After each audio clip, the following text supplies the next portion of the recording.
Hello friends, welcome to free education centre channel. आज हम लोग एक नए टॉपिक पे बात करेंगे जिसका नाम इंक्लूसिव एजुकेशन है, जिसे हिंदी में समावेशी शिक्षा कहते हैं। ये सीटेट के दृष्टिकोण से बहुत ही इम्पोर्टेंट टॉपिक है, क्योंकि इससे कम से कम 10 से 15 क्वेश्चन हर एग्ज़ाम में पूछे ही जाते हैं। और इस टॉपिक को इग्नोर करना एग्ज़ाम में 10-15 मार्क्स खोने के बराबर है। इस वीडियो में हम समावेशी शिक्षा के बारे में डिटेल्ड चर्चा करेंगे।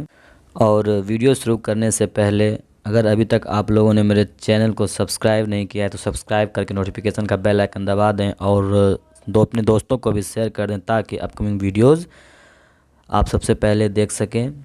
आइए चलते हैं, वीडियो को शुरू करते हैं। सबसे पहले समावेशी शिक्षा का परिचय एवं उसके अर्थ को जानेंगे। अब आप तो जानते होंगे कि अपंगता को अब अपशब्द माना जाता है, बट हर कोई व्यक्ति किसी न किसी रूप में अपंग जरूर होता है, क्योंकि पूर्ण रूप में कोई सक्षम नहीं होता है। इस शब्द की जगह अब विशेष आवश्यकता जैसे विशेषण शब्द का प्रयोग किया जाता है। आपके साथ व आपकी अपनी कक्षा में आपने देखा होगा कि प्रत्येक बच्चे की अपनी अलग क्षमता होती है।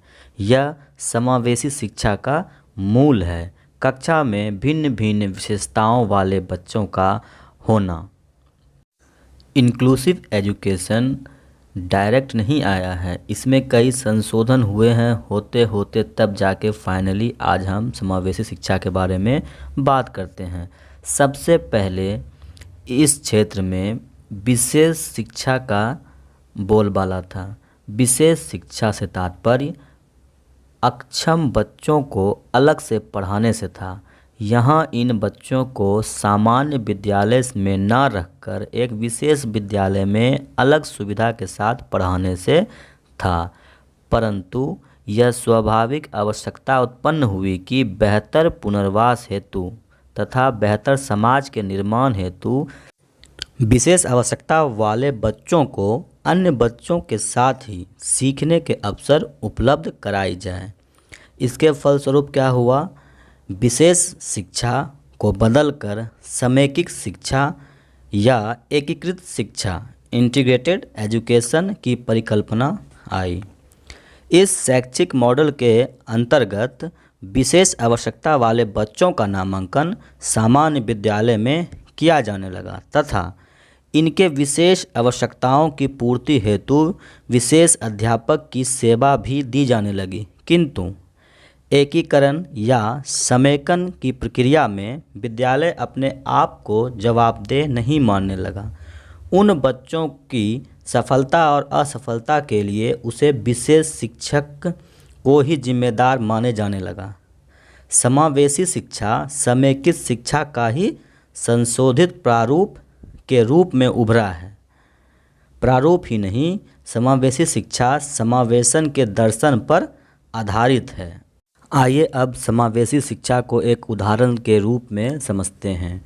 एक विद्यालय में किसी खास वर्ग कक्ष के सभी बच्चों को दौड़ प्रतियोगिता में भाग लेना था, बट हुआ ऐसा कि उसमें से एक बच्चा दिव्यांग था। तो समावेशी शिक्षा कहता है कि हमें वैसी एक्टिविटीज़ को कराना है जिसमें सारे बच्चे पूर्ण रूप से भाग ले सकें। अगर हम उस दिव्यांग बच्चे को छोड़ दें तो यह समावेशी शिक्षा का अपमान होगा। समावेशी शिक्षा में हर बच्चे को समान हक दिया जाता है। समावेशी शिक्षा एक ऐसी शिक्षा व्यवस्था है जहां सभी बच्चे साथ साथ पढ़ते हैं। यहाँ बच्चों को स्वयं को बदलने के लिए नहीं कहा जाता, बल्कि उसके इर्द गिर्द के परिवेश को उसकी विशिष्ट आवश्यकताओं की अनुक्रिया करने के लिए संशोधित किया जाता है। बच्चे जो साथ साथ पढ़ते हैं, साथ साथ वयस्क होकर रहना सीखते हैं, यही समावेशी शिक्षा का दर्शन है। इसका उद्देश्य सभी बच्चों को एक समान शिक्षा सुलभ कराना है। यह एक ऐसा दृष्टिकोण है जहां सभी बच्चों को उनकी क्षमताओं, पृष्ठभूमि, जाति, रंग, लिंग, रुचि या अपंगता को ध्यान में रखे बिना ऐसी शिक्षा दी जाती है जिसमें सभी बच्चों की क्षमताओं का विकास हो। समावेशी शिक्षा का दर्शन इस विश्वास पर आधारित है कि सभी व्यक्ति बराबर हैं और उन्हें उनका शिक्षा का अधिकार दिया जाना चाहिए। यह दर्शन इस तथ्य को भी स्वीकार करता है कि सभी प्रकार के बच्चे नियमित कक्षा में शिक्षा प्राप्त कर सकते हैं। इस दर्शन का उद्देश्य अधिकतम वैयक्तिक प्रगति करना और सामुदायिक भावना का निर्माण करना है। आइए अब हम यह जानेंगे कि समावेशी शिक्षा को प्राप्त करने के लिए समावेशी वातावरण का निर्माण हम कैसे करेंगे। समावेशी वातावरण का निर्माण के लिए वर्ग कक्ष, विद्यालय और शैक्षिक व्यवस्था को इस तरह बनाया जाएगा जहां सभी बच्चे साथ साथ पढ़ सके। यह ऐसा स्थान है जहां बच्चों को स्वयं को बदलने के लिए नहीं कहा जाता है, बल्कि उसके इर्द गिर्द का परिवेश उसकी विशिष्ट आवश्यकताओं की अनुक्रिया करने के लिए संशोधित किया जाता है। ऐसा वातावरण जहां शिक्षा सभी के लिए है और शिक्षक शिक्षा के मौलिक अधिकार होने पर विश्वास करता है, उसे ही समावेशी वातावरण कहा जा सकता है। ऐसे वातावरण में सभी बच्चों, खासकर शारीरिक या मानसिक रूप से असमर्थ बच्चों, समाज के हाशिए पर जीने वाले बच्चों को अपनी प्रतिभा का प्रदर्शन करने का मौका और सहपाठियों के साथ बांटने तथा सहयोग करने के मौके प्राप्त होते हैं।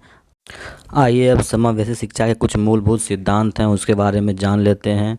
सबसे पहला सिद्धांत, शिक्षक को न केवल विशेष क्षमताओं व आवश्यकताओं के बारे में समझ बनाने की ज़रूरत है, बल्कि कक्षा में इनके निहितार्थ पर काम करने की भी आवश्यकता है।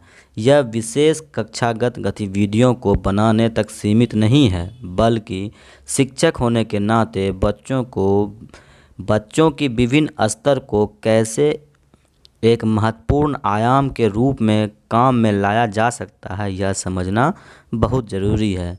दूसरा पॉइंट, विद्यालय परिसर से कक्षा तक का भौतिक परिवेश बच्चों के अनुरूप होना चाहिए, ना कि शिक्षक के अनुरूप।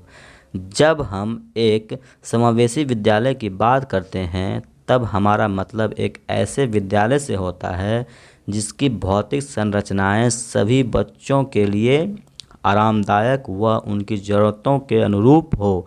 इसलिए स्कूलों में मूलभूत सुविधाएं हों जिससे विशेष आवश्यकता वाले बच्चों का भौतिक रूप से समावेशन हो सके। तीसरा पॉइंट, विशेष आवश्यकता वाले बच्चों के लिए पाठ्यक्रम में लचीलापन होना चाहिए। एक ही कक्षा के सभी बच्चे सीखने के एक ही स्तर पर हो यह आवश्यक नहीं है, या यह कहें कि हर बच्चा एक ही तरह से नहीं सीखता। कक्षा में यदि ऐसे बच्चे हों जिन्हें हम मानसिक रूप से कमज़ोर मानते हैं, तो क्या हम तब भी उन्हें बाकी बच्चों के साथ ही पढ़ाते रहेंगे, या उनके अनुसार पाठ्यक्रम में कुछ बदलाव कर उन्हें सीखने में मदद करेंगे।